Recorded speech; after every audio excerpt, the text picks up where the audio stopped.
Daniel had always believed that love was meant to be sincere, built on loyalty and trust. When he met Lily, she brought light into his dull, structured life. They laughed, shared dreams, and built what he thought was a strong bond. He gave her his full heart without hesitation, believing their relationship was real. 4 months they lived together, and he began to picture a future where she'd be his wife. But one evening, fate exposed a truth so cruel that it shattered everything he believed about love. He came home early that day, hoping to surprise Lily with dinner and flowers. Her phone was on the kitchen counter, ringing. Out of habit, he picked it up to hand it to her, but what flashed on the screen stopped him cold. A message preview from a contact named Mark.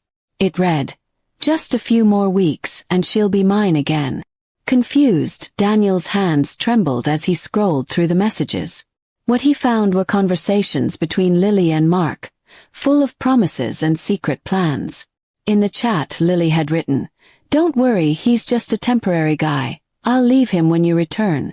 The words struck Daniel like a knife. Every affectionate smile, every late-night talk, every whispered "I love you" suddenly felt like a lie. His chest tightened as he realized he wasn't her forever. He was just a placeholder. The woman he adored had been waiting for someone else all along. He sat there for hours, staring at the screen, unable to cry, unable to move. His heart wasn't just broken, it was numb.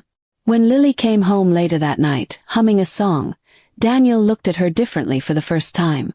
Her face, once so familiar and comforting, now seemed like a mask.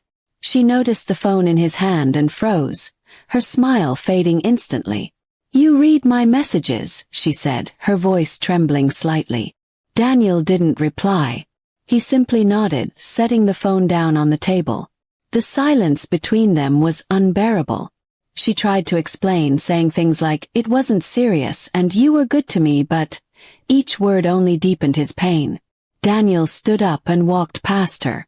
He didn't shout, didn't demand answers. He packed his things quietly, the clothes, the books, and a few photographs. When Lily realized he was leaving, she tried to stop him, grabbing his arm. "Daniel, please, I didn't mean for you to find out like this," she whispered.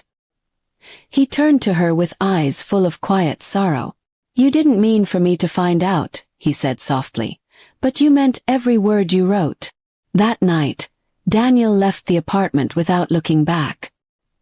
He drove for hours, ending up at the old seaside spot he used to visit as a child. Sitting there with the cold wind brushing against his face, he finally let the tears fall. The ocean's waves echoed his heartbreak, endless, restless, and full of noise. Days turned into weeks. Friends called, worried about him, but he didn't have the strength to explain. Instead, he threw himself into work, trying to numb the ache. Every corner of his home reminded him of Lily. Her laughter, her perfume, the half-finished book she'd left behind. He wanted to hate her, but he couldn't. He only pitied her, for confusing love with convenience. One afternoon, Lily showed up at his office. She looked different, tired, regretful. "Mark left," she said quietly. "He said things changed." Daniel looked at her, emotionless. "So now you're back to the temporary guy?" he asked. She flinched, tears forming in her eyes. "I made a mistake," she said. "I realized too late that you were the one who truly cared." Daniel sighed deeply. "Lily," he said, "you didn't lose me when you chose Mark. You lost me when you decided I wasn't worth your honesty." His tone wasn't cruel, just tired. She begged for another chance, but he had already made peace with walking away. Months later, Daniel found peace in solitude. He learned that not every heartbreak needs revenge.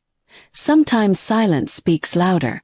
The wound remained, but it became a reminder, a mark of survival. He met new people, smiled again, and rebuilt his sense of trust, piece by fragile piece. Lily, on the other hand, often sent messages apologizing, all of which went unanswered. She saw him once from afar, laughing with friends, his smile genuine. It hurt her more than she expected, realizing that she was the ghost in his story now. Daniel never spoke of Lily again.